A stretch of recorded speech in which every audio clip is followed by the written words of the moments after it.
Hello बच्चों, make it easy के online platform पर आप लोग का बहुत बहुत स्वागत है। तो चलिए स्टार्ट करते हैं अपना क्विक रिवीजन। तो आज का हमारा सेशन जो है वो रीजनिंग का रहने वाला है। तो रीजनिंग के क्वेश्चन को करते हैं भाई, करते क्या है मतलब चीजों को समझते हैं, क्योंकि समझना सबसे ज्यादा इंपॉर्टेंट है ना। तो चलो भाई, सबसे पहला क्वेश्चन जो है हमारे पास वो क्या है, कोडिंग डिकोडिंग का, जो कहता है कि अगर आपको सीरियल नंबर याद है ना तो आप आराम से कर लोगे चीजों को, लेकिन अगर याद नहीं है तो फिर तो दिक्कत हो जाएगी। हमने कहा ठीक है भाई, देखते हैं क्या चीज यहाँ पर चल रही है। एल एफ जी के का कोड क्या दे रखा है, आर डबल के एन दे रखा है। तो भाई एल आपका 12 पर आता है, प्लस का 6 आपका 18 आता है, 6 पर आता है, 11 पर आता है, प्लस का कितना करा है 5 करा है, 7 पर आता है, 11 पर आता है, प्लस का 4, 11 पर आता है, 14 पर आता है, प्लस का 3। तो इसका मतलब आपके पास यहाँ पर फॉरवर्ड कोडिंग कर रखी है, लेकिन जो भी आपका गैप है वो एक एक करके क्या हो रहा है कम, 6 5 4। अगर और अल्फाबेट होते तो 6 5 4 3 2 1 इस तरीके से चीजें चलती है ना। चेक कर लेते हैं कि क्या हमने पहला सही करा है या फिर इसमें कोई और ही चीज थी। तो दूसरे वाला आपको जो दे रखा है उससे थोड़ी सी चीटिंग कर लेते हैं। 7 पर आता है, 13 पर आता है, प्लस का 6, 13 और 5 कितना आपके पास 8, 15 और 4 19, 16 और 3 कितना आपके पास 19। तो यहाँ पर भी सेम चीज चल रही है। तो अब अगर हमें ये जो क्वेश्चन दे रखा है इसको कोडिंग अगर करनी है तो सेम फॉर्मेट लगाना पड़ेगा, 6 5 4 3 वाला है ना। तो COLU इसका कोड पता करना है, तो सबसे पहले 6 5 4 और कितना 3। चलो ठीक है भाई, ये 3 पर आता है, 3 और 6 9, यानी कि आंसर हमारा आई से स्टार्ट होना चाहिए। तो वैसे तो हमें आंसर मिल चुका है, लेकिन हम चीजों को फिलहाल समझ भी रहे हैं, तो पहले सारा का सारा बनाते हैं इसको, है ना। 15 पर आता है, 15 5 20 हो जाएगा आपका। 12 पर आता है, 12 4 16, 21 पर आता है, 21 और 3 कितना 24। तो आंसर हमारा क्या होगा, ऑप्शन ए। तो ध्यान रखना, कोडिंग डिकोडिंग का लगभग लगभग 2 क्वेश्चन कम से कम आपको देखने को मिलेंगे वहां पे। और आपको एक चीज याद रखनी है और वो है सीरियल नंबर, क्योंकि सीरियल नंबर अगर आप लोग को याद है तो काफी जल्दी आप ये क्वेश्चन सॉल्व कर सकते हो, क्योंकि पेपर में यही चीज तो है ना, हर कोई सॉल्व कर लेता है क्वेश्चन, लेकिन कम टाइम पर सॉल्व करोगे तभी आप लोग ज्यादा क्वेश्चन भी अटेम्प्ट कर पाओगे। चलिए खैर, अगला क्वेश्चन जो आपके पास दे रखा है वो एनालॉजी का है। जो क्वेश्चन पेपर में अगर माइंड पे क्लिक कर गया तो ठीक है, वरना बहुत ज्यादा टाइम ले लेता है। तो देखते हैं भाई क्या हम लोग यहाँ पर अप्रोच लगा सकते हैं। थोड़ा सा अप्रोक्सीमेशन भी देखना पड़ेगा। 24 है, 588 है, 26 है और डैश है। अगर मैं यहाँ ध्यान से देखूं तो स्क्वायर के आसपास है, 576 होता है स्क्वायर 24 का, है ना। तो स्क्वायर के आसपास है, हो सकता है कि स्क्वायर वाला लग रहा हो। फिर मैंने ऑप्शन पर ध्यान दिया कि 26 का स्क्वायर जो है वो भी आपका 600 के 600 प्लस होता है, ठीक है, 676 होता है। तो आंसर में भी, यानी जो ऑप्शन हमें दे रखे हैं वो भी स्क्वायर के आसपास है। तो कुछ लगाकर देख लेते हैं भाई। 24 का पहले करते हैं स्क्वायर, तो हमें मिलेगा 576, लेकिन ये क्या हो रहा है 12 एक्स्ट्रा ला रहा है, तो हम क्या कर देते हैं प्लस का 12 कर देते हैं। तो 576 प्लस का अगर हम 12 करेंगे तो कितना मिलेगा 588, ठीक है। अब ये जो आपके पास यहाँ पर 12 है ना, इसके बारे में सोचना है बस आपने। या तो ये नॉर्मल 12 हो सकता है, उसमें भी हमें स्क्वायर और प्लस कितना करना पड़े 12 करना पड़े, या फिर ये 12 ऐसे भी तो आ सकता है कि पहले आप नंबर का स्क्वायर कर दो, देन उसके बाद नंबर का हाफ क्या कर दो, ऐड कर दो। कोई भी आपकी पॉसिबिलिटी यहां पर हो सकती है। देखते हैं दोनों में से कौन सा तरीका है। कोई अलग ही होगा तो उसके बारे में भी सोच लेंगे।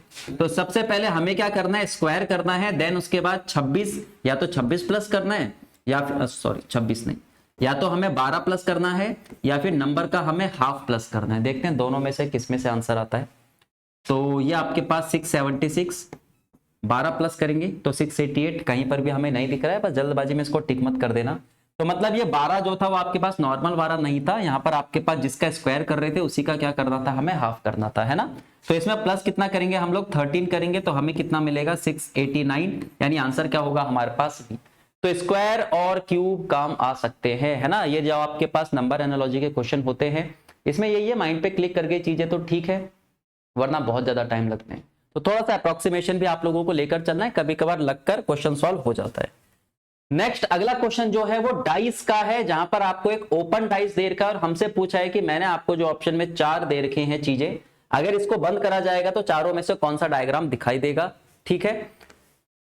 लेकिन अगर कभी भी आपको डाइस का क्वेश्चन करना हो, चाहे ओपन टू क्लोज हो चाहे क्लोज टू ओपन हो, आपको बस ये ध्यान रखना है अपोजिट कौन सा होगा, क्योंकि आप अगर डाइस को देखोगे एक बार में 3 ही फेस दिख सकते हैं, है ना। जो अपोजिट होते हैं ना तो वो एक साथ दिख सकते हैं, ना ही एक साथ छुप सकते हैं, दोनों में से हमेशा एक ही दिखाई देगा। तो चलो पता करते हैं कौन कौन आपके पास यहाँ पर अपोजिट है। तो कभी भी ओपन डाइस अगर आपके पास किसी भी तरीके से वो दे तो एक के गैप के बाद हमेशा क्या होता है, अपोजिट होता है। जैसे आप जैसे 1 का अपोजिट जो है, 1 का गैप लो, कितना आया 6 आया, तो 1 का अपोजिट कितना होगा 6 होगा। 3 बचा, फिर 1 का गैप लो, 3 का अपोजिट कितना होगा 4, तो 4 नंबर में निकाल चुका हूं। ऑब्वियस सी बात है बाकी के दो एक दूसरे के होंगे अपोजिट। 2 और 5 में देखोगे तो तभी भी आपका 1 का गैप है, तो 2 का अपोजिट कितना होगा आपका 5। तो इसका मतलब क्या है, ये हमारे पास ऐसे नंबर हैं जो एक साथ नहीं दिख सकते दोनों के दोनों, या तो 1 ही दिखेगा या तो 6 ही दिखेगा। सेम वैसा ही या तो 3 दिखेगा या 4, या तो 2 दिखेगा या फिर क्या दिखेगा 5 दिखेगा। देखते हैं भाई किसी में ऐसा तो नहीं है 1 और 6 एक साथ हो। मैंने कहा हाँ भाई ऑप्शन डी में है, तो इसका मतलब ये तो आप नहीं बना सकते डाइस। फिर देखते हो 3 और 4 तो नहीं है किसी में। मैंने कहा 2 ऑप्शन में है 3 और 4, तो बस और कुछ देखना ही नहीं। वहां देखो अगर 3 दिख रहा है तो 4 नहीं दिख रहा है, 1 दिख रहा है तो 6 नहीं दिख रहा है, 2 दिख रहा है तो आपके पास 5 नहीं दिख रहा है, तो ये आपके पास क्या थे अपोजिट। तो फिर से क्वेश्चन बहुत ज्यादा खास नहीं है, लेकिन सबसे इंपॉर्टेंट चीज है कि आप करना किस तरीके से सीख रहे हो, है ना। सबसे इंपॉर्टेंट चीज क्या होती है कि आप क्वेश्चन को किस तरीके से सॉल्व कर रहे हो, उससे सीख क्या रहे हो। तो यहाँ पर सबसे इंपॉर्टेंट चीज यही थी कि आप अपोजिट किस तरीके से निकालते हो, और अगर आपको डाइस बनाना होता है तो जो आपके अपोजिट पेयर होते हैं ना तो वो एक साथ दिखेंगे ना ही एक साथ आपका छुपेंगे, ठीक है। नेक्स्ट अगला क्वेश्चन जो है वो फिर से हमें देखने को मिल रहा है कोडिंग डिकोडिंग का। तो इसका मतलब फिर से हमारे पास सीरियल नंबर जो होंगे वो काफी बड़ा रोल अदा करेंगे। देखते हैं भाई, पेंसिल का कोड आपको दे रखा है, यहाँ पे लिख लेते हैं इसको। पेंसिल का कोड आपके पास है MKFR J और B। देखो कोडिंग डिकोडिंग के क्वेश्चन ऐसे हैं कि अगर आप उनके सीरियल नंबर लिखोगे तो आराम से सारे के सारे क्वेश्चन सॉल्व कर लोगे, लेकिन पेपर में वही बात है ना, इतना टाइम तो हमारे पास है नहीं कि सीरियल नंबर लिखते रहे फिर आपके पास रिलेट करते रहे। तो बस आप ये देखो कि अल्फाबेट जो होते हैं उनका आपस में रिलेशन किसका किसके साथ है। मतलब ज्यादातर क्या होता है कि आसपास के अल्फाबेट जो होते हैं वहीं पर क्या चलती है, कोडिंग चलती है। जैसे अगर हम यहाँ पर देखें एल के बाद क्या करा गया है, एम करा गया है, यानी लास्ट वाले से फर्स्ट वाला बन रहा है प्लस का 1। 9 पर आता है, 11 पर आता है, यानी कितना करा है प्लस का 2। 3 पर आता है, 6 पर आता है, तो यानी कितना आपके पास प्लस का 3। तो इस तरीके से चीजें चल रही है ना। यानी यहां पर अगर हम देखें तो आप इस तरीके से चीजें लेकर चल रहे हो। यहां पर आपने प्लस का 1 करा, देन आपने प्लस का 2 करा, 3 और 3 कितना 6, 14 और 4 कितना 18, 5 और 5 कितना 10, 16 और 6 कितना आपका 22। ठीक है, या तो आप लास्ट से पहला बना लो या तो पहले से लास्ट वाला बना लो। इरेजर में भी सेम ऐसा ही है, 1 2 3 4 5 6, तो यहां पर आपने +6 करके आगे बनाया होगा, यानी लास्ट वाला 5 और 6 11, लास्ट में के आना चाहिए, बिल्कुल वही है। तो अब हमें तरीका पता चल गया, तो क्वेश्चन को सॉल्व करते हैं। लेकिन कभी भी आपके पास लेटर टू लेटर अगर कोडिंग का क्वेश्चन आता है तो आपको हर एक अल्फाबेट को कन्वर्ट करने की जरूरत नहीं है। आप हमेशा क्या करोगे, एलिमिनेट करोगे।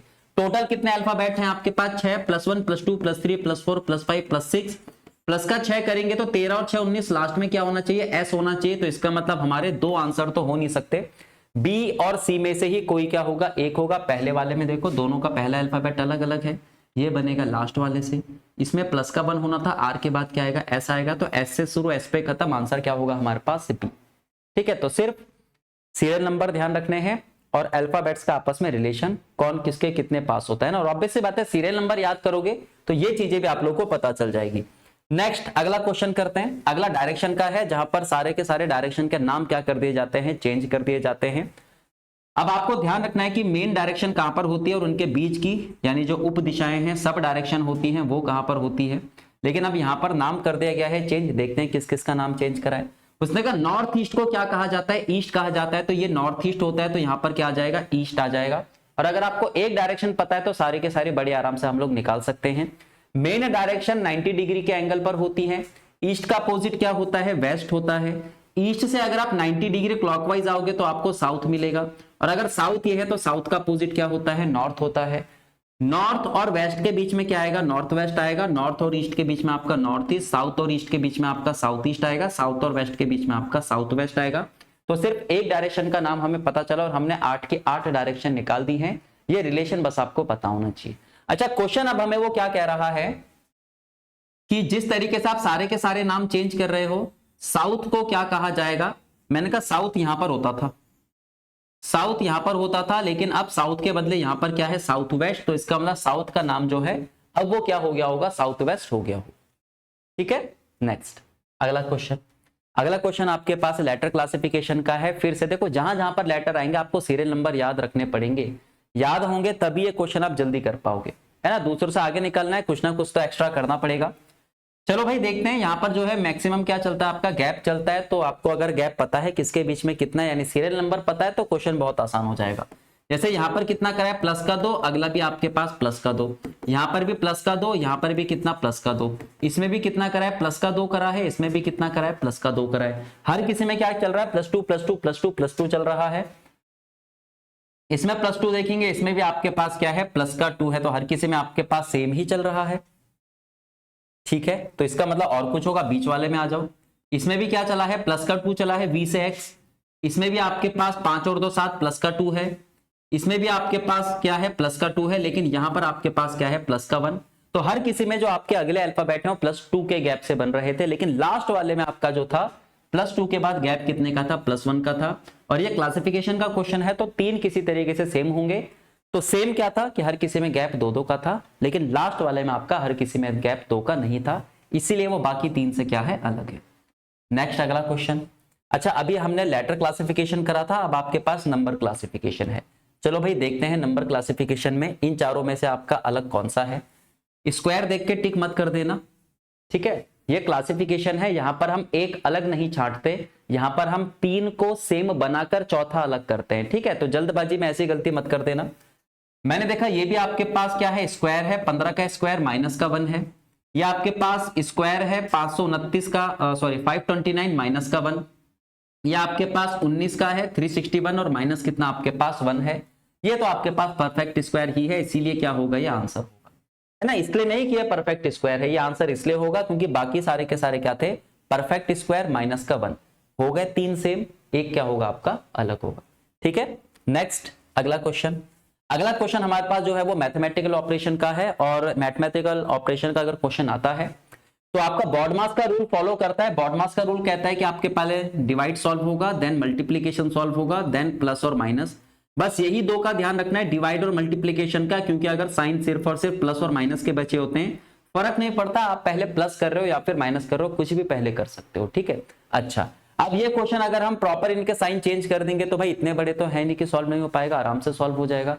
लेकिन वो ये ना, कोशिश तो करनी है क्वेश्चन को जल्दी सॉल्व करने की। तो ऑप्शन पर जरा ध्यान दो। ऑप्शन पर मैंने देखा कि हर किसी संख्या का यूनिट डिजिट क्या है, अलग अलग है। तो अब मैं यहाँ पर ये जो संख्याएं हमें दे रखी है, इसको यूनिट डिजिट के तौर पे क्या करूंगा, सॉल्व करूंगा। लेकिन रूल वही लगेगा बॉडमास का। सबसे पहले डिवाइड सॉल्व होता है। उसने कहा माइनस का मतलब क्या होना चाहिए, डिवाइड होना चाहिए। तो ये है आपके पास माइनस, इसका मतलब डिवाइड है, तो पहले मैंने डिवाइड सॉल्व कर दिया। देन उसके बाद उसने क्या बोला है, प्लस का मतलब क्या होना चाहिए, माइनस होना चाहिए, ठीक है। मल्टीप्लीकेशन और किसी का मतलब क्या है, मल्टीप्लीकेशन डिवाइड।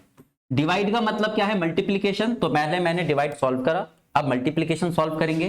तो मैं यहां पर 84 नहीं, सिर्फ इसको 4 लूंगा, 4 तियां 12, सिर्फ क्या लिखूंगा, यूनिट डिजिट लिखूंगा, ताकि कैलकुलेशन थोड़ी सी छोटी हो सके, ठीक है। अच्छा, अब मल्टीप्लीकेशन जो है उसका मतलब क्या होना चाहिए, प्लस 756 है तो सिर्फ हम 6 लिखेंगे, और प्लस का मतलब माइनस होगा, हाँ ठीक है। तो हमारे पास कितना बचा, 6 और 3 9, यानी यूनिट डिजिट जो भी नंबर होगा उसका यूनिट डिजिट कितना होगा, 7 होगा। आंसर हमारा क्या होगा, ऑप्शन बी। ये चीज ध्यान रखनी है ना। तो बहुत बड़ी कैलकुलेशन को भी हम लोग क्या कर सकते हैं, छोटी बना सकते हैं। अगर यूनिट डिजिट अलग अलग है तभी ये जल्दी हो पाएगा, लेकिन अगर यूनिट डिजिट आपको सेम मिल जाएंगे तब तो आपको प्रॉपर कैलकुलेशन करनी पड़ेगी, ठीक है। नेक्स्ट अगला क्वेश्चन। अच्छा, अगला क्वेश्चन आपके पास वर्ड फॉर्मेशन का आपका दे रखा है, लेटर फॉर्मेशन का दे रखा है, जहां पर आपके पास नंबर है, सिंबल हमें दे रखे हैं। अब क्वेश्चन उसने क्या पूछा है, ये कितनी ऐसी संख्याएं हैं, तो मतलब नंबर के बारे में हमसे पूछ रहा है जिनसे पहले क्या होना चाहिए, सिंबल होना चाहिए, ठीक है, और बाद में क्या होना चाहिए, नंबर। तो जो उसने बोला वो मैंने यहां पर लिख दिया, और अब इसको देखना थोड़ा सा इजी हो चुका है, क्योंकि मेरे को जो ग्रुप छांटना है उसमें सिंबल के बाद क्या होने चाहिए, 2 कंटिन्यूअस नंबर होने चाहिए। जैसा कि सबसे पहले एक ग्रुप आपका ये वाला बन जाएगा, है ना। कितने ऐसे संख्याएं हैं, नंबर के बारे में हमसे पूछा, तो सबसे इंपॉर्टेंट यही है, जो उसने पूछा वो एक बार आप लोग बना लो। बनाने के बाद आपको जो दिखेगा सेम टू सेम वैसा ही ग्रुप आपने छांटना है ना। एक एक करके अगर पढ़ पढ़ के आप लोग अगर यहाँ पर बनाने लगोगे तो टाइम लग जाएगा। हमें बस ये पता करना था कि नंबर से पहले सिंबल, नंबर के बाद नंबर, यानी सिंबल के बाद क्या होनी चाहिए, 2 नंबर होने चाहिए। ढूंढो जरा, सिंबल के बाद 2 नंबर होने चाहिए। एक ग्रुप आपके पास ये वाला बनेगा और एक ग्रुप आपके पास ये वाला बनेगा। तो टोटल हमारे पास यहाँ पर 3 ग्रुप ऐसे हैं, जहां पर नंबर से पहले सिंबल है और नंबर के बाद क्या है, नंबर है। तो हमारा आंसर क्या हो जाएगा यहाँ पर 3। ठीक है, सबसे इंपॉर्टेंट है जो उसने बोला है वो बना लो, क्योंकि बनाने के बाद हमें पता चल जाता है कि एक्चुअल में ग्रुप हमने छांटना कैसे है। अच्छा, नेक्स्ट आपके पास डायरेक्शन का क्वेश्चन है, जहां पर आपके पास एक दूसरे से रिलेट करके उसने हमें डायरेक्शन दे रखी होती है। अलग अलग आपके पास टाउन है, डिस्टेंस के बारे में कुछ नहीं बोला है, तो अपने हिसाब से हम किसी भी तरीके से ले सकते हैं, लेकिन इनको आपस में क्या करना पड़ेगा, मिलाना पड़ेगा लास्ट में। ठीक है, क्यू जो है वो आर के दक्षिण में है, क्यू जो है वो आर के कहां पर होना चाहिए, साउथ में होना चाहिए। एस जो है वो आर के कहां पर होना चाहिए, ईस्ट में होना चाहिए। टी जो है वो एस के कहां पर होना चाहिए, नॉर्थ में होना चाहिए। यू जो है वो टी के ईस्ट में होना चाहिए। यू जो है वो आपके पास टी के कहां पर होना चाहिए, ईस्ट में होना चाहिए। ठीक है, फिर V जो है वो U के कहां पर होना चाहिए, नॉर्थ ईस्ट में होना चाहिए। तो यहां पर कौन आ जाएगा, आपके पास V आ जाएगा। तो ये बहुत सिंपल था, सारे के सारे आपके पास फॉरवर्ड वाले थे, यानी कि स्ट्रेट चल रहे थे। अब उसने क्वेश्चन क्या पूछा है, Q के हिसाब से देखो V कहां पर है, तो जिससे भी पूछा जाता है वहीं से डायरेक्शन देखो। तो V जो है ना तो वो ईस्ट की लाइन पर है, ना ही आपका नॉर्थ की लाइन पर है, कहीं बीच पर है। और बीच वाली कंडीशन नॉर्थ और ईस्ट में किसी भी पॉइंट पर ले लो, वो क्या होती है, नॉर्थ ईस्ट होती है। यानी अगर हम Q के हिसाब से देखेंगे V कहां पर है, तो V कहां पर होगा, आपके पास नॉर्थ ईस्ट में। ठीक है, अच्छा नेक्स्ट क्वेश्चन आपका जो है वो नॉन वर्बल का है। आपको लगभग 2-3 के आसपास क्वेश्चन देखने को मिल सकते हैं नॉन वर्बल के। यहां पर एक टुकड़ा जो है वो गायब कर दिया गया है और हमसे पूछा है कि भाई यहां पर कौन सा हिस्सा फिट बैठ सकता है ना। थोड़ा सा ध्यान से देखो बस जरा, अलग अलग आपको दिख रहा होगा, थोड़ा थोड़ा डिफरेंस तो आपको पता चल ही रहा होगा। एक हमने ये देखा कि ये जो आपके पास ट्रायंगल का हिस्सा है हर किसी के पास है, तो मतलब हमारा जो टुकड़ा खोया हुआ है उसके पास भी ट्रायंगल का हिस्सा होगा। इसमें हमने क्या करना है, एलिमिनेट करना है। ठीक है, अच्छा फिर मैं देखा ये जो ट्रायंगल का हिस्सा है ये आपके पास लेफ्ट राइट वाले में क्या हो रहा है, सर्कल को मिल रहा है, लेकिन ये टॉप और बॉटम वाले में नहीं मिलेगा, क्योंकि सेम चलेगा ना, सिमेट्रिक तो होगी इनमें। ये आपके पास मिल नहीं रहा है तो यहां पर भी नहीं मिलेगा, और अगर ये नहीं मिलेगा तो इसका मतलब ये तो हमारा आंसर हो नहीं सकता। अब बचे हमारे पास दो, या तो बी होगा या फिर सी होगा। अब आपने डायग्राम नहीं देखना, अब आपने दोनों ऑप्शन देखने, और दोनों ऑप्शन में आपने जाना है कि डिफरेंस कहां पर आ रहा है। तो मेरे को दिख रहा है एक सर्कल का हिस्सा, देखो अंदर जो है वो सर्कल का हिस्सा आ रहा है, लेकिन भाई आप चारों ऑप्शन में सॉरी इसके टुकड़ों को कहीं पर भी देख लो, सर्कल अंदर है ही नहीं। अगर सर्कल अंदर है नहीं तो कहां से आएगा आंसर, क्या होगा हमारे पास, ऑप्शन सी। ठीक है, तो इस टाइप के अगर क्वेश्चन आते हैं तो ऑप्शन से क्या करना है, हमने उनको एलिमिनेट करना है। नेक्स्ट अगले क्वेश्चन पे चलते हैं। चलो भाई, अगला क्वेश्चन जो है हमारे पास वो एक और कोडिंग डिकोडिंग का दे रखा है, लेकिन यहां पर लेटर की कोडिंग किस में दे रखी है, नंबर में दे रखी है। ठीक है, चलो भाई फिर से वही चीज, सीरियल नंबर आपके याद होने चाहिए। मैंने देखा H 8 पर आता है तो 8 पर 8 लिखा हुआ है यहाँ पे। E 5 पर आता है तो 5 लिखा हुआ है यहाँ पे। C आपका कितने पर आता है, 3 पर, तो 3 लिखा हुआ है यहाँ पे। T आपका 20 पर आता है तो यहाँ पर 2 लिखा हुआ है। A आपका 1 पर आता है तो 1 लिखा हुआ है। R 18 पर आता है तो 9 लिखा हुआ है। E 5 पर आता है तो 5। यार बाकी सब में तो ठीक चल रहा था, लेकिन जैसे ही हमने T और R को देखा, टी और आर में थोड़ी सी क्या हो गई, गड़बड़ हो गई, क्योंकि अभी तक तो सारे सीरियल नंबर चल रहे थे। टी और आर में ऐसा चला ही नहीं। क्यों नहीं चला, क्योंकि जरा ध्यान से देखो, टी का कोड जो है वो 2 कर रखा है। क्यों, क्योंकि टी आपके पास 20 पर आता है। 2 और जो 0 को मिलाऊंगा तो कितना बनेगा, आपके पास 2 बनेगा। आर के बदले कितना लिखा हुआ है, 9 लिखा हुआ है। आर कितने पर आता है, 18 पर, तो अगर मैं उसके डिजिट को जोड़ूंगा तो वो कितना होगा, आपके पास 9 होगा। यानी वो सिंपल सी बात उसने बोली है कि अगर आपकी सिंगल डिजिट दे रखी है तो उसको आप लोग क्या लिखो, सेम नंबर पे लिख दो जो उसका सीरियल नंबर है। लेकिन अगर आपके पास डबल डिजिट दे रखी है तो वहां पर आपको डिजिट का क्या करना पड़ेगा, सम लिखना पड़ेगा। ठीक है, चलो अब तरीका पता चल गया, तो अब हम निकालते हैं अपना आंसर। ठीक है, जैसे m जो है वो 13 पर आता है, 3 और 1 4 से स्टार्ट होना चाहिए, बिल्कुल आपके पास वही है। o आपका 15 पर आता है, 5 और 1 कितना, आपके पास 6, तो डबल डिजिट को आपका जोड़ा गया है ना। ऑप्शन पर ध्यान दो किस तरीके से हम लोग एलिमिनेट कर सकते हैं। तो चलो सबसे पहला ऑप्शन 15, वो 15 पर आता है, 5 और 1 कितना होना चाहिए, 6। अगर 6 होगा तो आंसर मेरा या तो ए होगा या फिर क्या होगा, डी होगा। मैं डायरेक्ट अब इसमें देखूंगा तीसरा नंबर या तीसरा डिजिट का जो सीरियल नंबर है वो क्या है, अलग अलग है। तो डायरेक्ट तीसरे वाले अल्फाबेट पे जाओ। ये आई जो है वो 9 पर आता है, क्योंकि सिंगल डिजिट है तो 9 का 9 ही लिखा होगा, इसमें लिखा हुआ है। आंसर हमारा क्या होगा, ऑप्शन ए। ठीक है, नेक्स्ट अगले क्वेश्चन की तरफ बढ़ते हैं। ये वाला आप लोग के लिए होमवर्क है। ठीक है, लेटर क्लासिफिकेशन है, तो भाई इसमें सीरियल नंबर लगा और फटाफट से अपना आंसर बताओ। अगला क्वेश्चन एक और आपका मैथमेटिकल ऑपरेशन का है। तो फिर से देखो, हर नंबर का डिजिट अलग अलग है, यूनिट डिजिट, तो इसको पूरा कैलकुलेट मत करना, यूनिट डिजिट का यहां पर क्या करना, यूज करना है ना, क्योंकि क्वेश्चन को हमने जल्दी सॉल्व करना है। पूरा सॉल्व करेंगे तभी भी एक नंबर मिलेगा, अगर हम थोड़ा सा लॉजिक लगा के सॉल्व कर दें तभी भी एक नंबर मिलेगा। तो जहां से हमें जल्दी मिल सकता है वही चीज करेंगे हम लोग। अगला क्वेश्चन आपके पास जो कह रहा है, हमें मिरर इमेज निकालने के लिए, सॉरी वाटर इमेज निकालने के लिए कह रहा है। वाटर इमेज में क्या होता है, ध्यान रखना, लेफ्ट वाटर इमेज की अगर हम लोग बात करते हैं, लेफ्ट और राइट में कोई भी चेंज नहीं होता। टॉप किस में कन्वर्ट हो जाता है, बॉटम में, और बॉटम किस में कन्वर्ट हो जाता है, आपका टॉप में, यानी टॉप का बॉटम, बॉटम का टॉप हो जाता है। यानी ये आपके पास, अगर मैं इसको दो हिस्से कर दूं, ये आपका राइट पोर्शन, ये आपके पास लेफ्ट पोर्शन हो जाएगा, है ना। तो ये जो चार सर्कल है नीचे की साइड है तो ऊपर चले जाएंगे, चारों में ऊपर है, लेकिन राइट में है तो राइट में ही रहेगा। इसका मतलब ये वाला ऑप्शन हमारा आंसर हो नहीं सकता। देन आगे चलते हैं, सर्कल आपके पास लेफ्ट में ऊपर है तो लेफ्ट में नीचे की साइड आ जाएगा, ये भी आंसर नहीं हो सकता, ये भी नहीं हो सकता, एक ही हमारा आंसर होगा, यानी कि ऑप्शन कौन सा, सेकंड वन। ठीक है, एलिमिनेट करना है बस चीजों को।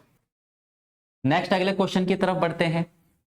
फिर से आपके पास वही, पढ़ो इसको, वो क्या बोल रहे हैं, जिस तरीके से आपके पास बोलेगा उसको बनाओ, और बनाने के बाद ढूंढो, जहां जहां पर हमें वो मिलेगा ग्रुप, उसको हम लोग काउंट करते रहेंगे। होमवर्क आप लोग का। नेक्स्ट अगला क्वेश्चन, अच्छा 7 जने हैं, कहां पर बैठे हुए हैं, एक कतार में, ठीक है, स्ट्रेट लाइन पर बैठे हुए हैं, 7 जने बैठा देते हैं, 1 2 3 4 5 6 7, 7 जने बैठ चुके हैं, बस अब नामकरण करना बाकी है, वो भी कर लेते हैं। देखते हैं क्या क्या कंडीशन दी है। आर के लेफ्ट में केवल 3 लोग होने चाहिए, तो आर यहां पर होगा तभी तो लेफ्ट में कितने होंगे, 3, क्योंकि 7 जनों में एक जना बिल्कुल बीचों में, बिल्कुल बीचों बीच में आएगा, तभी लेफ्ट में 3 और राइट में भी आपके 3 बैठेंगे। सी के राइट सिर्फ एक जना होना चाहिए, तो ऑब्वियस सी बात है सी यहां पर होगा, तभी तो आपके पास राइट में कौन होना चाहिए, सिर्फ ए, और कहीं सी की पोजीशन पॉसिबल है ही नहीं। नेक्स्ट, सी और क्यू के बीच में 3 लोग हैं, तो सी यहां पर होगा, क्यू यहां पर होगा, तभी आपके पास 3 जने आएंगे। नेक्स्ट, बी जो है वो पी के लेफ्ट में कहीं पर है और डी के राइट में कहीं पर है, तो भाई बी यहां पर आएगा, पी के कहीं पे लेफ्ट में होना चाहिए, डी के कहीं पे राइट में होना चाहिए था। 7 जने थे, 7 के साथ बैठा चुके हैं। क्वेश्चन क्या बोला है उसने, डी और पी के बीच में बताओ कितने जने, तो भाई डी और पी के बीच में कितने जने आपके पास, 3। ठीक है, तो इस टाइप का आपके पास स्टेटमेंट बेस्ड क्वेश्चन आते हैं सिटिंग अरेंजमेंट के। तो देखो कि कौन कौन सी चीज कॉमन है, वहां से हम क्या कर सकते हैं, उनको बैठा सकते हैं। अच्छा अगला क्वेश्चन लेटर क्लासिफिकेशन है, ये भी आप लोग के लिए होमवर्क है, और ये जो क्वेश्चन है कोशिश करना कि ज्यादा से ज्यादा आपका 30 सेकंड लगे, ठीक है, उससे ज्यादा टाइम नहीं जाना चाहिए, क्योंकि धीरे धीरे आप लोगों को टाइम के हिसाब से भी थोड़ा सा सोचकर चलना पड़ेगा, है ना। नेक्स्ट अगला क्वेश्चन आपके पास एनालॉजी का है, क्लासिफिकेशन का है, जहां पर 4 में से कोई 3 होंगे सेम। देखते हैं भाई, किसी ना किसी तरीके से सेम होंगे, सेम छाटेंगे, अलग तो आपके पास खुद ब खुद आ जाएगा। तो पहला क्या हो रहा है आपके पास, इंटू 6 हो रहा है, यहां पर आपके पास इंटू में तो नहीं आ रहा, प्लस हो रहा है आपके पास लगभग। इसमें कितना हो रहा है, इंटू 6, इसमें कितना, इंटू 2, इसमें कितना, इंटू 6, इसमें कितना, इंटू 2, या आपके पास इंटू 6 और कितना, इंटू 2। तो हर किसी में क्या हो रहा था, इंटू 6 इंटू 2, लेकिन सिर्फ आपके पास एक ऑप्शन में ऐसा नहीं हो रहा था, तो हमें 3 ही तो एक जैसे बताने थे, एक हो गया अलग, यानी कि ऑप्शन ए। नेक्स्ट अगले क्वेश्चन की तरफ बढ़ते हैं। अच्छा अगला क्वेश्चन आपके पास क्या है, जहां पर सिंबल दे रखे होते हैं या साइन दे रखे होते हैं, उसका रिलेशन आपके पास, या उसके बदले आपको क्या दे रखा होता है, रिलेशन दे रखा होता है, जिसको हम कोडेड रिलेशन कहते हैं। ठीक है, यानी कोड बना रखा होता है रिलेशन का। क्वेश्चन क्या बोला है उसने, W है, 2-2 करके इनको उठाएंगे, रिलेशन बनाते हुए चलेंगे। W फिर Z है, फिर प्लस Y डिवाइडेड बाय क्या है, X, 2 जनों को उठाओ और डायग्राम बनाते हुए चलो। X का W से पूछा हुआ है रिलेशन क्या है, तो भाई पहले इन दोनों को बनाते हैं, इनके बीच में मल्टीप्लीकेशन का साइन है, मल्टीप्लीकेशन क्या कहता है, पहले वाला क्या होना चाहिए, सन होना चाहिए, तो W सन हो जाएगा किसका, Z का। फिर Z और Y को उठाते हैं, बीच में प्लस का साइन है, प्लस क्या कहता है कि पहले वाला जो है वो दूसरे का फादर होना चाहिए, पहला वाला यानी कि Z फादर होगा, तो ये आपस में भाई बहन, भाई भाई कुछ भी हो सकते हैं। फिर आपके पास Y और X के बीच में क्या है, डिवाइड का साइन, और डिवाइड हमारा क्या कहता है कि पहला जो पर्सन होगा वो दूसरे वाले की क्या होनी चाहिए, पुत्री होनी चाहिए, है ना। पहला वाला यानी कौन है इसमें, Y, पुत्री होनी चाहिए, भाई ये इसका पिता था, किसकी पुत्री, X की, तो X आपके पास क्या होगी, लड़की होगी, और भाई ये भाई बहन है तो ये इनके माता पिता होंगे। क्वेश्चन हमसे क्या पूछा था, X का W से पूछा हुआ था, है ना। एक्स का पूछा हुआ था डब्लू से, तो डब्लू इसको क्या बोलेगा, तो डब्लू इसको क्या बोलेगा, माता बोलेगा। तो रिलेशन जो आएगा हमारा वो क्या आएगा, ऑप्शन डी यानी कि मदर। ठीक है, तो यहां पर आपके पास कोडेड रिलेशन जो दे रखा होता है उसमें हर एक साइन का क्या होता है, अपना अलग से मतलब होता है। दो दो जनों को उठाना है क्योंकि आपके पास सिंबल जो है वो भी दो जनों के बीच में दे रखे होते हैं। नेक्स्ट अगले क्वेश्चन की तरफ। अच्छा, फिलहाल आज के सेशन में इतना ही था। बाकी देखिए, नॉन टेक की अगर आप लोग तैयारी कर रहे हैं, आपको लगता है कि सीआईएल के लिए मेरे को नॉन टेक को और स्ट्रॉन्ग करना है, क्योंकि ऑब्वियस सी बात है टेक और नॉन टेक दोनों बहुत इंपॉर्टेंट है आप लोग के लिए, है ना। अकेला टेक्निकल और अकेला नॉन टेक आप लोगों को सिलेक्शन नहीं दिला सकता। और सीआईएल की अगर हम लोग बात करें तो 50-50 दोनों का रहने वाला है ना, यानी टेक्निकल और नॉन टेक दोनों में आपको बहुत अच्छा करना पड़ेगा। अगर आपका सिलेबस कंप्लीट नहीं है, आपको लगता है कि यार नॉन टेक्निकल को अगर अच्छा करना है तो चीजें आपको कंप्लीट करनी पड़ेगी, अच्छे तरीके से चीजों को समझना पड़ेगा। क्योंकि नॉन टेक में जब तक आप कॉन्सेप्ट, नॉन टेक या टेक्निकल नॉन टेक किसी में भी अगर आप कॉन्सेप्ट को अच्छे तरीके से नहीं पढ़ोगे ना, तो फिर उसमें स्कोर नहीं किया जा सकता। तो आप लोगों के लिए मेक इट इजी लाया है सीआईएल के लिए कंप्लीट आपका नॉन टेक का बैच, जिसमें सारे के सारे लेक्चर आपको रिकॉर्डेड फॉर्म में मिलेंगे, क्योंकि बहुत ज्यादा टाइम देता है नहीं सीआईएल, है ना। इसमें अगर लाइव लेकर चलेंगे तो आपको वेट करना पड़ेगा। और रिकॉर्डेड की सबसे खास बात ये होती है, बढ़िया बात ये होती है, जब जागो तब सेवरा, मतलब जब उठो उस टाइम आप कोई सा भी लेक्चर उठाकर पढ़ सकते हो, है ना। तो कंप्लीट आप लोग कोर्स कर सकते हो मिनिमम टाइम पे। मैथ्स है, रीजनिंग है, आपके पास जीएस है, इंग्लिश है। प्राइस इसका मात्र कितना रहेगा, 499। लेकिन आपको लगता है कि सिर्फ नॉन टेक नहीं, मेरे को तो टेक्निकल भी करना है, तो भाई tech plus non tech combo भी आप लोगों के लिए है ना। इसमें भी आपको टेक्निकल में क्या मिलेंगे, लेक्चर्स मिलेंगे, टेक के भी मिलेंगे, नॉन टेक के भी मिलेंगे, लेकिन काफी सारी चीजें आपको एक्स्ट्रा मिलेगी। एमसीक्यू प्रैक्टिस डेली हम लोग कर ही रहे हैं, ठीक है। टेक्निकल में भी आपकी एमसीक्यू प्रैक्टिस चल रही है, नॉन टेक में भी आप लोग की चल रही है। साथ साथ आपको इसमें test series, PYQ solution, practice, काफी सारी चीजें आप लोग को मिलेंगी। अच्छा, प्राइस इसका 1999 है, ठीक है। तो टेक्निकल का भी, टेक्निकल प्लस नॉन टेक यानी कॉम्बो भी आप लोगों के लिए है, सिर्फ और सिर्फ नॉन टेक का भी आप लोगों के लिए है ना। डेली हम लोग प्रैक्टिस कर रहे हैं और आपको लगता है कि भाई मैंने काफी सारी चीजें करी हुई हैं, तो आप अपने आप को चेक भी कर सकते हैं, एनालाइज भी कर सकते हैं, क्योंकि पेपर में जाने से पहले अपने आप को चेक करना बहुत ज्यादा जरूरी है कि दिए गए टाइम के अंदर मैं चीजें कवर कर भी पा रहा हूं कि नहीं कर पा रहा हूं, है ना। तो टेस्ट सीरीज भी अवेलेबल है, जिसमें आपको 8 फुल टेस्ट मिलेंगे और 39 आपको क्या मिलेंगे, सब्जेक्ट टेस्ट मिलेंगे। प्राइस इसका मात्र 149 है। Make it easy mechanical application, mobile application है, प्ले स्टोर में जाके आप लोग डाउनलोड कर सकते हैं। देन उसके बाद आप कोई सा भी कोर्स परचेज कर सकते हैं, चाहे अपने आप को एनालाइज करना हो, यानी टेस्ट सीरीज की बात हो, चाहे टेक प्लस नॉन टेक की बात हो, चाहे आपका सिर्फ और सिर्फ नॉन टेक्निकल की। तो फिलहाल आज के सेशन को यहीं पर समाप्त करते हैं, अगले सेशन में मिलते हैं आपसे। Okay, thank you.